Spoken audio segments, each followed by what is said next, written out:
सभी को नमस्कार। मेघदूत में निगमागम समन्वय इस श्रृंखला की पिछली 11 कड़ियों में हमने देखा कि किस प्रकार रामगिरी से चलता हुआ मेघ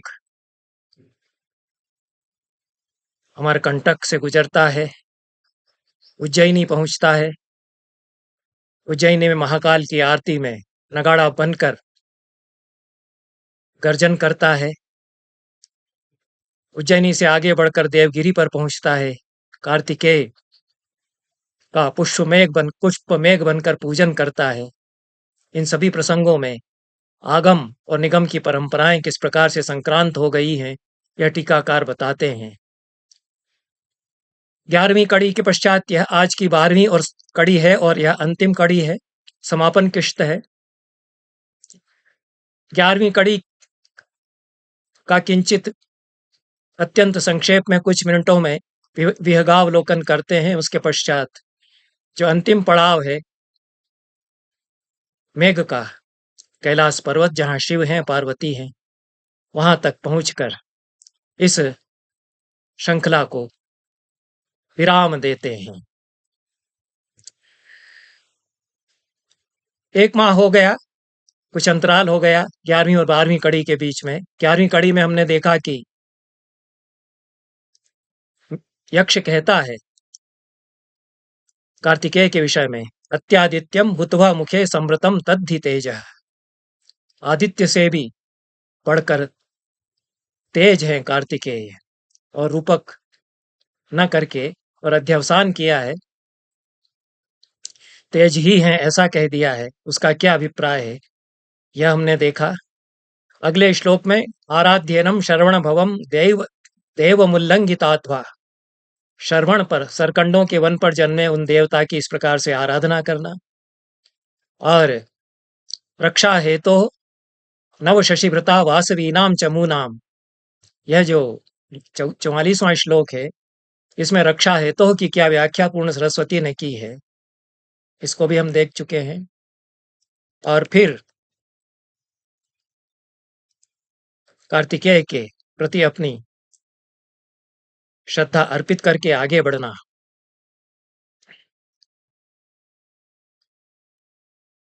अगले श्लोक में त्वयि आदातुम जलमवनते शार्गिणो वर्ण चौरे तस्या सिंधुम प्रथुमपि तनुम दूरभावात् प्रवाहम।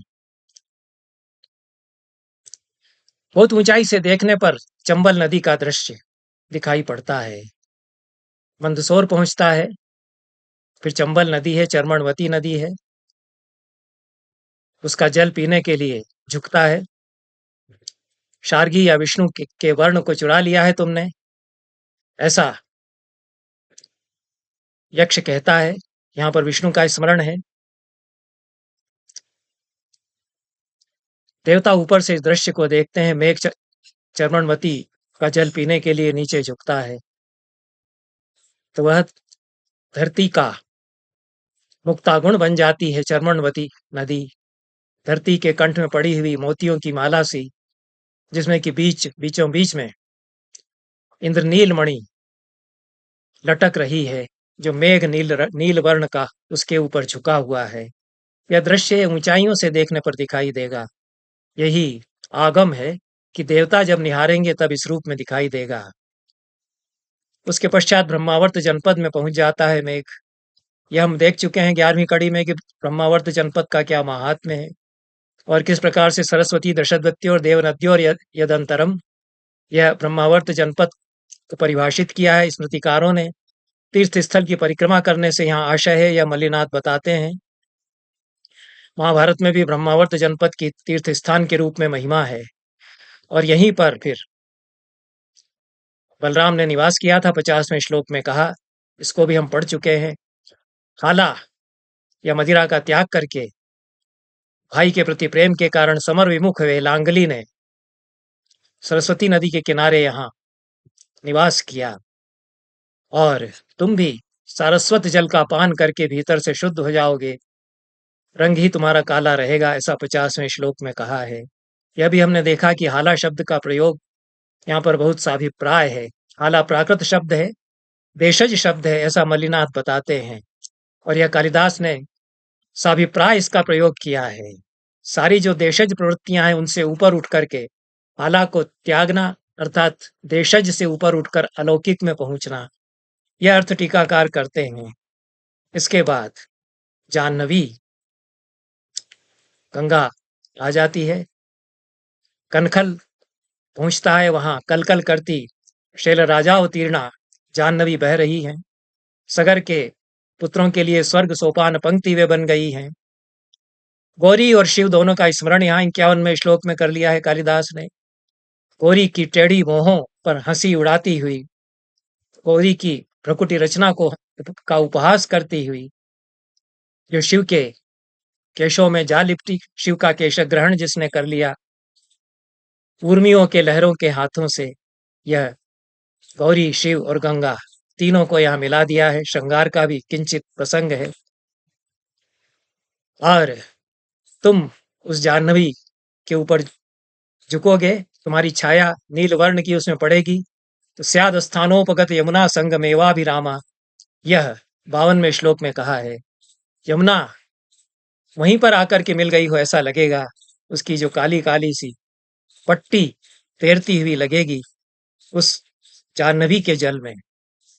उसके पश्चात 53वें श्लोक में शोभाम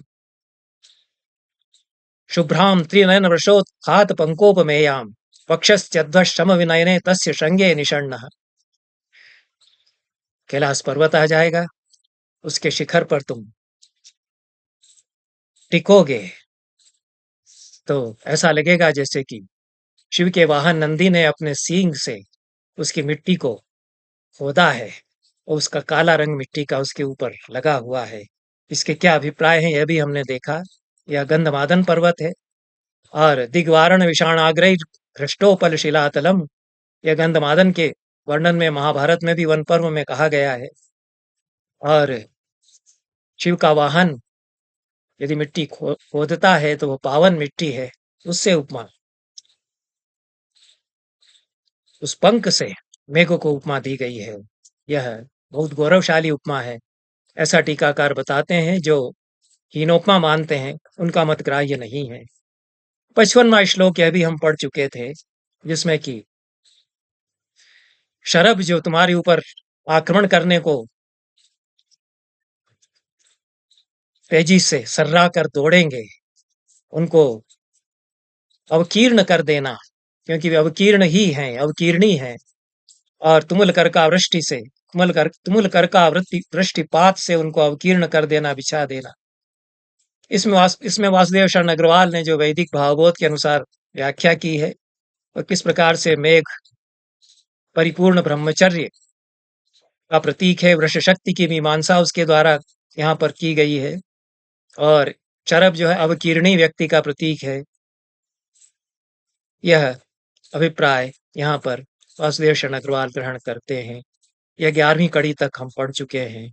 अगला पद्य 12वीं कड़ी में 56वां पद्य है, उसमें तत्र व्यक्तम द्रशदि चरणन न्यास मर्धेन्दु मौले शश्वत सिद्धैरुपचित बलिम भक्ति नम्रः परीयाः यस्मिन् दृष्टे करण विगमादूर्ध्वमुद्धूत पापाः कल्पिष्यन्ते स्थिर गणपद प्राप्तये श्रद्धदानाः। यह थोड़ा और ही अलग स्तर यहाँ पर आकर के मेघदूत का हो जाता है, और मेघ को भी कह ही दिया कि अंतःशुद्धस्तमपि भविता वर्ण मात्रेण कृष्ण, तुम भी भीतर से पूरी तरह निर्मल शुद्ध हो गए हो, परिपूर्ण ब्रह्मचर्य अब तुमने धारण कर लिया है, इसलिए शंकर के गण पद की प्राप्ति के लिए अब तुम अर्ह हो गए। वहां पर कैलाश पर्वत की चट्टानों पर शंकर चलते हैं, उनका चरणन न्यास बना हुआ है, उनके पांवों के चिन्ह हैं। सिद्ध लोग निरंतर उसकी वंदना करते हैं, उसकी तुम भी परिक्रमा झुक करके करना। उसके दर्शन करने पर करण विगम हो जाने के कारण पाप जिनके निकल गए हैं, ऐसे श्रद्धालु जन स्थिर शिवगण पद की प्राप्ति के पात्र हो जाते हैं, ऐसा 56वें श्लोक में यहाँ पर कहा है। पूर्ण सरस्वती ने शिव के चरण चिन्ह हिमालय की चट्टानों पर स्पष्ट दिखाई देने का कारण बहुत सुंदर रूप में उन्होंने विशद किया है, समझाया है। भस्म लिप्तत्वादि लिंगैः स्पष्टम। जो अपने सारे देह में चिता भस्म लगाए रहते हैं, जब वो चलते हैं तो भस्म झरती है, उसके कारण स्पष्ट चरण चिन्ह उनके अंकित होते चले जाते हैं। उनके पाँव में लिपटी भस्म भी चरण चिन्हों के साथ चट्टानों पर अंकित होती है, उसके कारण उनके चरण चिन्ह सुस्पष्ट अंकित दिखाई पड़ते हैं। तो ये सजीव चिन्ह है, ऐसा कालिदास का अभिप्राय है। मंदिरों में जो पत्थर के किसी संत महात्मा के या देवता के चरण बनाए जाते हैं, वो तो कल्पित होते हैं। वो किसी मंदिर जिसने बनवाया है वो चरण भी बनवा देता है, पर ये तो शंकर सचमुच में वहां चलते हैं और उनके सचमुच में ही वहां चरण चिन्ह अंकित हो जाते हैं, ऐसा पूर्ण सरस्वती बताते हैं। करण विगम शब्द बहुत ही सा अभिप्राय है। इसकी टीकाकारों ने तो व्याख्या की ही है। आधुनिक व्याख्याकारों ने आधुनिक व्याख्याकारों में हजारी प्रसाद द्विवेदी जी ने इसकी और भी सुंदर व्याख्या की है। प्रदीपकार दक्षिणावर्तनाथ ने कहा है कि शरीर परित्यागाद ऊर्ध्वम, करण विगमात का अर्थ है कि शरीर परित्याग हो जाता है, करण निकल जाते हैं। पर मल्लिनाथ करण विगम का अर्थ दूसरा करते हैं। वे शंभु रहस्य नामक शैव शास्त्र के ग्रंथ के आधार पर करण विगम की व्याख्या करते हैं। मल्लिनाथ भी इस परंपरा से अवगत हैं कि शैव शास्त्र से संबंध है। मेघदूत का अन्यत्र भी वे शंभु रहस्य नामक ग्रंथ को अपनी संजीवनी टीका में मेघदूत पर जो टीका है उसमें उद्धृत करते हैं। तो यह शंभु रहस्य नामक ग्रंथ से उद्धृत करते हुए ये कारिकाएं उस ग्रंथ की वे देते हैं। व्यक्तम व्यंजयामास शिव श्री चरणद्वयम् किमाद्रौ श्री शांभवादीनाम सिद्धये सर्व कर्मणाम। यह शैव परंपरा में उस पर्वत पर शिव के दोनों चरण स्पष्ट शिव ने ही अंकित किए हैं। यह परंपरा हिमाद्रौ श्री शांभवादीनाम सिद्धये सर्व कर्मणाम, जो शांभवोपासक हैं उनके सर्वकर्म सिद्धि के लिए शिव ने वहां स्वयं अपने चरण चिन्ह अंकित किए हैं। दृष्ट्वा श्री चरणम सम्यक साधका स्थिरये तनुम। उस चरण चिन्ह के दर्शन करके साधक अपने शरीर को स्थिर करे। इच्छाधीन शरीरो ही विचरेच्च जगत त्रयम। इच्छाधीन शरीर उसका हो जाता है, वह फिर त्रिलोकी में विचरण उस शरीर से करता रह सकता है। यही करण विगम का आशय मल्लिनाथ यहाँ लेते हैं। और इस चरण न्यास को प्रणाम करने से स्थिर गणपद की प्राप्ति होती है। इस मंतव्य की पुष्टि में कालिदास के वचन पुनः कुमार संभव से उद्धृत करते हैं। तदंग संसर्गम अवाप्य कल्पते ध्रुवम चिताभस्म रजो विशुद्ध। शंकर के अंग संसर्ग को प्राप्त करके जो चिताभस्म भी है वह अपने रजस से मुक्त हो जाती है। रजस शब्द के प्रयोग में श्लेष है। कालुष्य से रजोगुण से मुक्त हो जाती है चिताभस्म, और रजस जो उसका है गुण उससे मुक्त हो जाती है। और पूर्ण सरस्वती कहते हैं कि स्थिर गण प्राप्त इंद्रादि पदवत कतिपय युगावस्थान लक्षणास्थैर्य अति शाश्वत स्वरूपोपलब्ध है। पूर्ण सरस्वती की दृष्टि में स्थिर गण पद प्राप्ति का आशय है कि इंद्र आदि के पद तो आपेक्षिक दृष्टि से ही शाश्वत हैं, चिरंतन नहीं है। कतिपय युगों तक ही उनका अवस्थान होता है। इसलिए स्थैर्य की हति उनमें है, और वास्तविक शाश्वत रूप में जो अपना स्वरूप है उसकी उपलब्धि होना स्थिर गणपद की प्राप्ति है। तत्प्रसादान मुक्तानामपि पशुत्वाख्य मल विरहात सर्वज्ञत्वादि शिव लक्षण विशिष्टत्वाच्च शिवन्य तत्वमेव। उन चरण चिन्हों के दर्शन से जो मुक्त हो जाते हैं, उनका पशुत्व मल निकल जाता है, या पशु और पशुपति, ये जो शैव शास्त्र में कोटियां हैं, सदाशिव पशु इत्यादि, तो पशुभाव से मुक्त होकर के और पशुत्वाख्य मल से विरहित होकर के, रहित होकर के, और सर्वज्ञत्वादि शिव लक्षण विशिष्टत्वात्, सर्वज्ञत्वादि शिव के जो लक्षण हैं उनसे युक्त हो जाने के कारण शिव की ही भांति नियतत्व को प्राप्त कर लेता है साधक। यह स्थिर गणपद प्राप्ति का अर्थ पूर्ण सरस्वती कहते हैं, करते हैं। और आगम का पुनः पूर्ण सरस्वती उद्धरण यहाँ देते हैं। मुक्तात्मानो भी शिवा किंतेते तत्प्रसादतो मुक्ता। यद्यपि साधक साधक स्वयं मुक्तात्मा है, लेकिन शिव के प्रसाद से वस्तुतः मुक्त वे होते हैं। सो अनादि मुक्त एको विज्ञेय पंचम तंत्रतः। पंचम तंत्र के द्वारा शिव वास्तव में अनादि मुक्त हैं, यह जानना चाहिए। इति आगमात् तेषाम् अनादि मुक्त स्वस्यैव निषेधात् तदितर गुणानुमतिः। इस आगम के वचन के कारण अनादि मुक्त जो स्वरूप है शिव का, उसकी प्राप्ति उनको होती है, ऐसा पूर्ण सरस्वती व्याख्या करते हैं। कैलाश पर्वत पर पहुंच चुका है मेघ, और वन है कैलाश पर्वत के आसपास, कीचक के वृक्ष वहां पर हैं। कीचक की व्याख्या वासुदेव शरण अग्रवाल ने यहाँ बहुत विस्तार से की है। और विशेष प्रकार का बांस होता है विदेशों में, किन्हीं देशों में इस प्रकार के कीचक वृक्ष होते हैं, जिनमें की रंध्र ही उस प्रकार के होते हैं कि हवा चलने पर वंशी का स्वर अपने आप उनमें से निकलता है।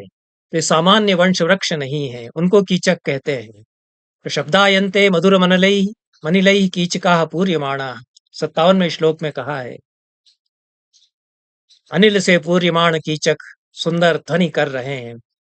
विशिष्ट प्रकार के वंश वृक्ष हवा बहने पर बांसुरी की तान छेड़ रहे हैं, बांसुरी के वंशी के स्वर उनसे निकल रहे हैं। उसके साथ समृक्ताभिस्त्रिपुर विजयो गीयते किन्नरी भी। अनुरक्त किन्नरियां, राग से भरी हुई किन्नरियां। राग संगीत शास्त्र का भी पारिभाषिक शब्द है।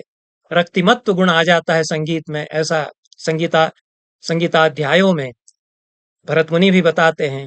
विजय रक्तिमा से युक्त जो गान किन्नरियां कर रही हैं त्रिपुर विजय के गीतों का, एक ओर से बांसुरी के स्वर निकल रहे हैं, उसके साथ किन्नरियां गा रही हैं त्रिपुर विजय के गीत रक्तिमा से भरे हुए। निर्रादस्ते मुरजैव चेत कंदरेषु ध्वनि स्यात्। उसी में तुम मंद्र गर्जन करोगे जो गुफाओं में गूंजेगा, कंदराओं में प्रतिध्वनित होगा।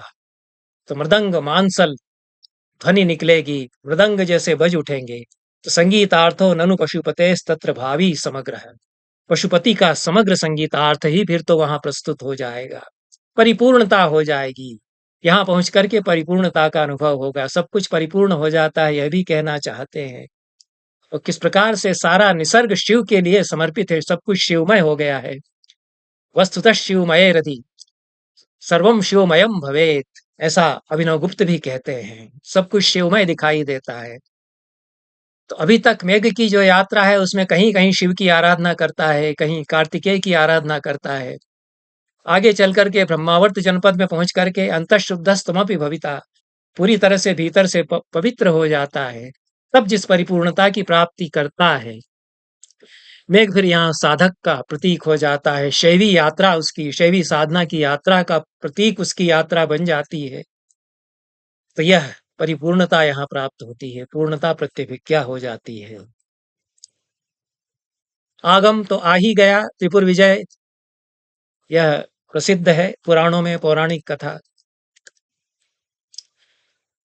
इस प्रकार से 57वें श्लोक तक यह परिपूर्णता की दशा, इसका वर्णन कालिदास ने किया। 58वें श्लोक में हिमालय पर पहुंच करके हिमालय के जो शिखर हैं उनका आरोहण करता है। प्रालय प्रालय याद्रे रूपतटमतिक्रम्य तांस्तान विशेषान हंसद्वारम रघुपति यशो वर्तमेत क्रौंचरंध्रम तेनोदीचीं दिशमनुसरे स्त्रियगायाम शोभि श्यामः पादो बलि नियमनाभ्युद्य तस्यैव विष्णु। प्रालयाद्रि हिमालय के तट पर पहुंच करके उनके जो विशिष्ट स्थल हैं, शिखर हैं, उनको पार करते हुए हंसद्वार जो दर्रा है, इसमें भी वहां पर यह दर्रा है जिसको हंसद्वार कहा जाता है, क्योंकि हंस इसमें से निकल करके उस पार चले जाते हैं, इसलिए हंसद्वार कहते हैं। पौराणिक कथा के अनुसार परशुराम और कार्तिकेय में स्पर्धा हुई। परशुराम ने एक बाण से हिमालय को आर पार करके बींध दिया। उससे जो खोह बनी उसको क्रौंचरंध्र कहते हैं। भृगुपति के यश का मार्ग है, भृगुपति का यश उससे हिमालय के पार चला गया। एक बाण से जो उन्होंने हिमालय को बींध दिया, उस क्रौंचरंध्र को, उस दर्रे को खैबर का दर्रा कहलाता है, उसको पार करके उत्तर दिशा की ओर आगे तुम बढ़ना। आगे बढ़ोगे, चढ़ोगे हिमालय पर तो तिर्यक आयाम होगा, हॉरिजॉन्टल नहीं होगा, वर्टिकल ऐसे चढ़ना होगा। पहाड़ पर जैसे चढ़ रहे हो तो तिर्यक आयाम हो जाएगा, यूं तिरछे होकर के चढ़ना होगा।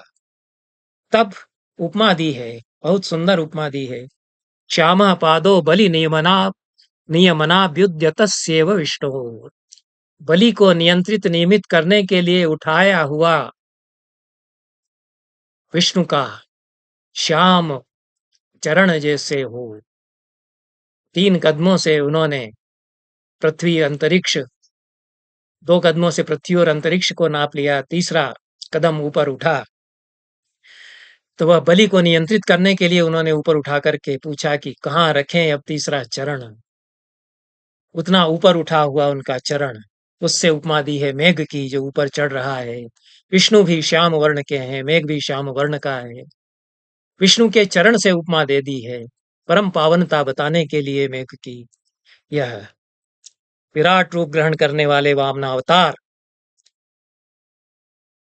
धारी विष्णु के चरण जो अंतरिक्ष में उठाया गया है, इस विशेषण की सुंदर व्याख्या भरत मलिक ने प्रस्तुत की है।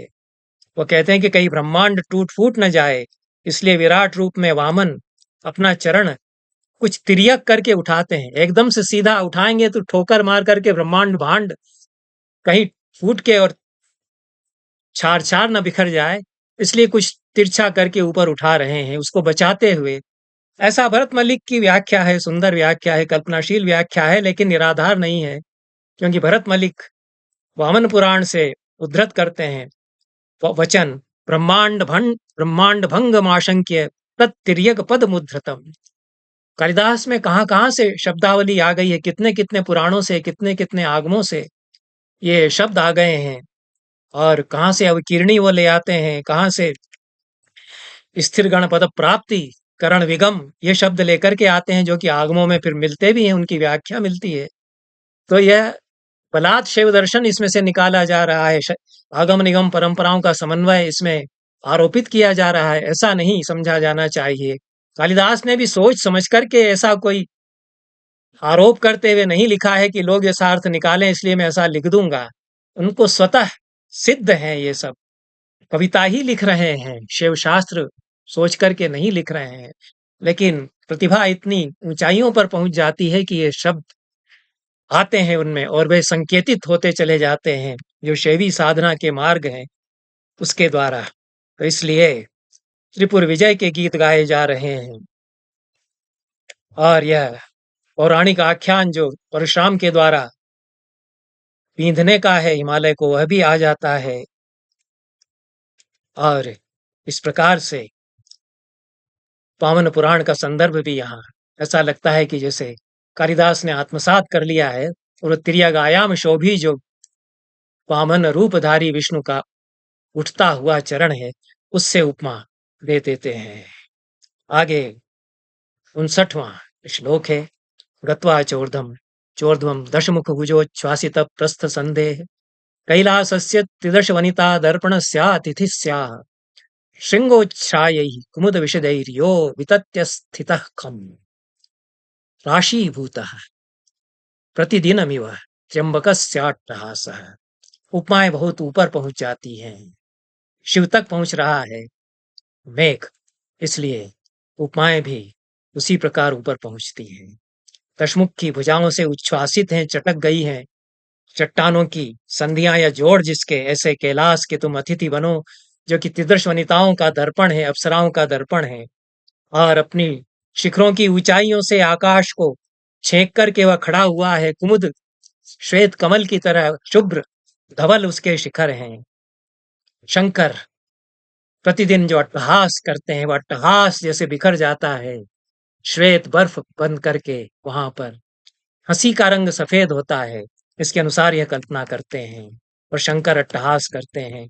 यह यहाँ पर बताया गया है। 60वें श्लोक में कहा है, उत्पश्यामि त्वयि तटगते स्निग्ध भिन्नांजनाभे सद्यः कृत्तद्विरद दर्शनच्छेद गौरस्य तस्य शोभा मद्रे स्तिमित नयन प्रेक्षणीयां भवित्रीं अंसन्यस्ते सति हलभृतो मेचके वाससीव। बादल के कैलाश पर्वत पर टिकने पर नील निचोल धारी हलधर से उसको यहाँ पर उपमा दी गई है। मैं उत्प्रेक्षा कर सकता हूँ, कल्पना कर सकता हूँ। अहम उत्पश्यामि, यक्ष कहता है कि तुम उसके तट से टिकोगे, कैलाश पर्वत के एक छोर पर तुम जब टिकोगे तो पीसे हुए काजल, स्निग्ध काजल, जो घी मिला हुआ जो काजल है, उसकी तरह तुम्हारा श्याम वर्ण, चमकता हुआ श्याम वर्ण है, वह उसके श्वेत वर्ण से लग गया है। और वह जो है ताजा हाथी दांत जैसे अभी अभी तराश करके रखा हुआ हो, काटा हुआ हो, उसकी तरह चमकीला सफेद उसका रंग है। तो क्या दोनों का, श्वेत और श्याम का क्या संयोग होगा कि जैसे बलराम ने नील वर्ण का दुपट्टा अंशुक अपने कंधे पर डाल लिया हो, बलराम का रंग श्वेत है, स्तिमित नयन से प्रेक्षणीय शोभा उसकी हो जाएगी। यहाँ पर भी टीकाकार विष्णु पुराण को उद्धृत करते हैं कि सारा आगम यहाँ पर आ गया है। विष्णु पुराण में बलराम के स्वरूप को बताने वाला उपयुक्त स्थल पूर्ण सरस्वती उद्धृत करते हैं। अलभृत इति शीरेणैव विश्व संहरण चतुर्भुजशालिनः कैलासोपम्य योग्यस्य उत्तुंगस्य शरीरा भोगस्य वैशिष्ट्यम प्रकाश्यते। बलराम बहुत खूब चौड़े हैं, श्वेत वर्ण के हैं, इसलिए हलधारी बलराम से कैलाश को उपमित किया गया, यह तो उचित ही है। और उनके शरीराभोग का वैशिष्ट्य विष्णु पुराण में जैसा बताया है, मत्तः कोपेन चाघूर्णं ततोधिक्षेप जन्मना उत्थाय वार्ष्ण्यम वसुधाम जघान सहलायुधः। अपने गुस्से में भर करके और मतवाले घूमते हुए उन्होंने हलायुध, अपना हथियार हल्का उठा करके और वसुधा पर इस प्रकार से मारा। तो हलायुध शब्देन निरतिशय बल विशिष्टस्योक्ति, हलायुध कहने से कितने बलशाली वे हैं यह ध्वनित होता है, क्योंकि उतना बड़ा हल जो उठा लेते हैं उससे उनकी बलशालिता गम्य होती है। द्विरद रदन छेद गौरत्वम हलभृतोपि समम। बलराम भी उसी प्रकार हाथी दांत के समान शुभ्र वर्ण के हैं। तो सद्य कृत द्विरद दशन छेद गौर, यह जो उपमान पद है यह कैलाश पर्वत और बलराम दोनों पर समान रूप से लागू होता है। कैलाश पर्वत भी ताजा तराशे हुए हाथी दांत की तरह चमकता हुआ सफेद रंग उसका है, और बलराम भी उसी प्रकार से एकदम शुभ्र वर्ण के हैं। और मेचक वर्ण का, नील वर्ण का निचोल ऊपर उनके आ जाए, इसका भी वर्णन विष्णु पुराण में किया गया है। पूर्ण सरस्वती बताते हैं, किम न पश्यसि दुग्धेन्दु मृणाल सदृशाकृतिम। दूध और चंद्रमा और मृणाल, कमल नाल, इनके समान शुभ्र वर्ण की आकृति बलराम की क्या नहीं देख रहे हो। तीन उपमान एक साथ विष्णु पुराण ने बलराम के लिए दे दिए, दूध, चंद्रमा और कमल नाल। बलभद्रमिमं नील परिधान उपागतम, ऐसे दूध की तरह सफेद, चंद्रमा की तरह सफेद, कमलनाल की तरह सफेद बलराम नील निचोल, नील परिधान धारण करके आ गए हैं, ऐसा विष्णु पुराण में कहा है। और काला का प्याला तच करके समर विमुख होकर के सरस्वत जल का सेवन वे कर रहे हैं, वे भी पूरी तरह से पवित्र शुद्ध हो गए हैं। 61वां श्लोक है, हित्वा तस्मिन् भुजगवलयं शंभुना दत्तहस्ता क्रीडाशैले यदि च विचरेत् पादचारेण गौरी भंगी भक्त्या विरचित वपु स्तंभितांतर्जलौघः सोपानत्तम कुरु मणितटारोहणायाग्रयाई। भुजग वलय को शंकर उतार देते हैं जब पार्वती का हाथ पकड़ते हैं। सांप जो उनके कलाई में लिपटा हुआ है अपना फण उठा करके और ऐसे ताकेगा पार्वती को, पार्वती थोड़ा सा त्रस्त होंगी, इसलिए उस वलय को वे उतार देते हैं।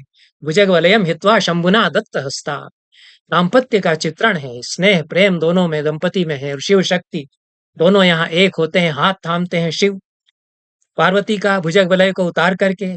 और उस वह क्रीड़ा शैल है, इनकी क्रीड़ा का शैल वह है। क्रीड़ा शब्द भी शैव शास्त्र में आता है, क्रीड़ा पंडितो महेश्वर, ऐसा शैव शास्त्रों में कहा गया है। क्रीड़ा में पंडित वे हैं, वही जो क्रीड़ा करते हैं उसी से सृष्टि होती है, यह उनका क्रीड़ा शैल है। उस क्रीड़ा शैल पर पैदल कभी उनके साथ हाथ में हाथ लेकर के पार्वती घूमे, तब तुम वहां पहुंचोगे, उनको टहलते हुए देखोगे, शिव और शक्ति जो दंपति है। तो भंगी भक्त्या विरचित वपु, भंगी भक्ति के द्वारा अपने शरीर को मोड़ करके उनके सामने ऐसे झुक जाना, स्तंभितांतर जलौघः, पानी का प्रवाह अपने भीतर स्तंभित कर लेना। वासुदेव शरण अग्रवाल ने तो मेघों की जो कई कोटियां हैं उसमें एक विशेष प्रकार का मेघ यहाँ बता दिया है, जो कि ठोस हो जाता है। उतनी ऊंचाई पर बादल पहुंचेगा तो बर्फ के रूप में ही रह जाएगा। वह भी मेघ की एक कोटि है, पर मेघ उस कोटि में भी उस प्रकार से अपने आप को मोड़ करके उनके आगे बिछ गया है, झुक गया है। तो क्यों झुक गया है कि सोपानत्तम कुरु मणितटा रोहणाय अग्रयायी, उनके आगे सोपान बनकर के तुम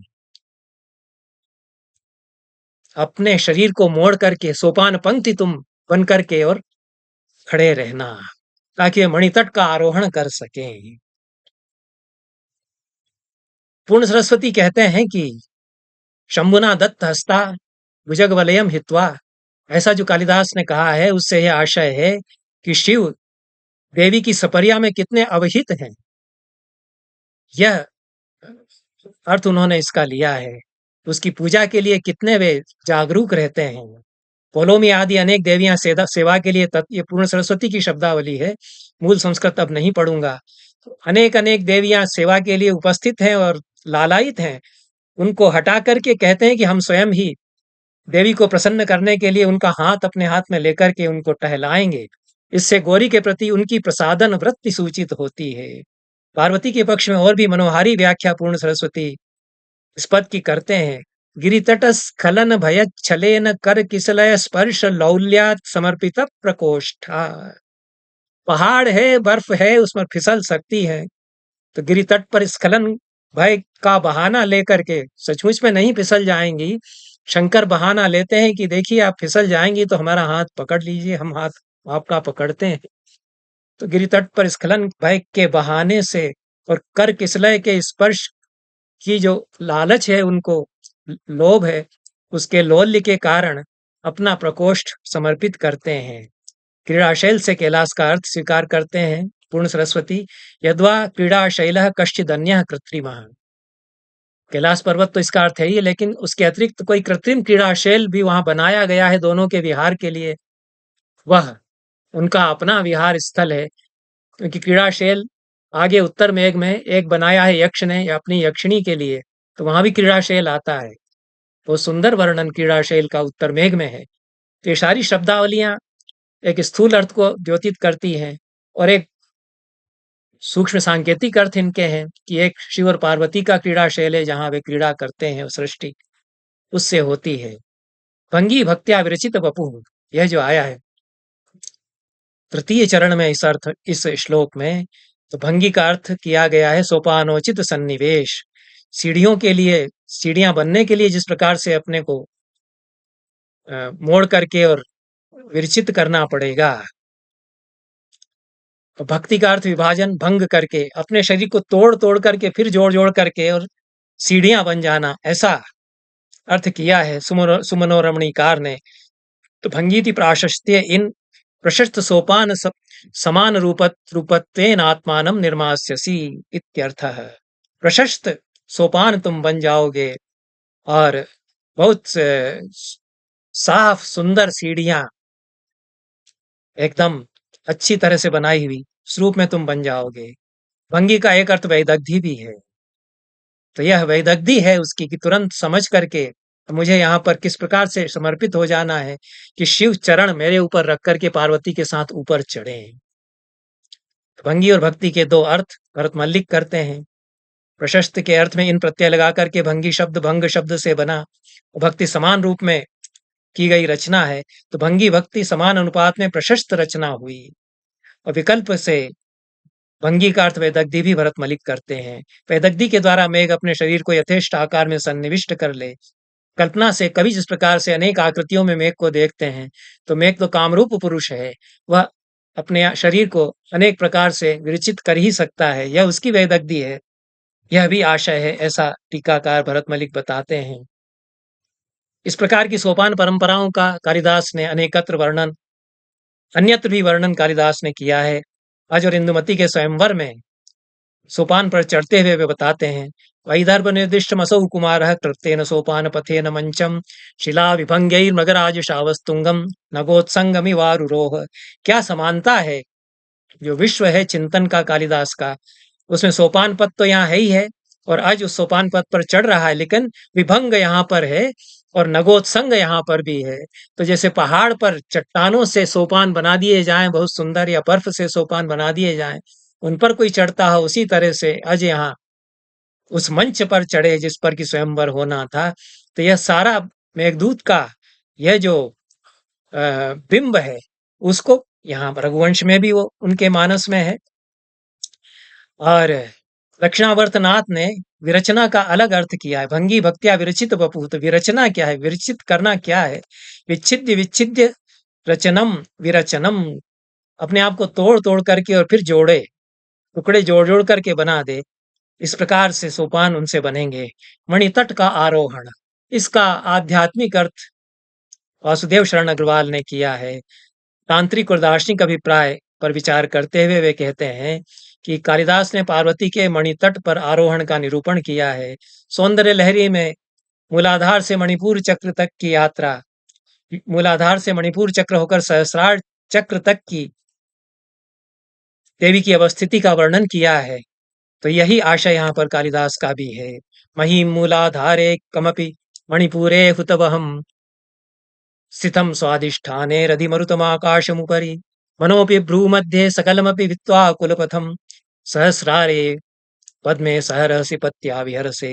हित्वा भी पाठ कहीं मेरे देखने में आया है।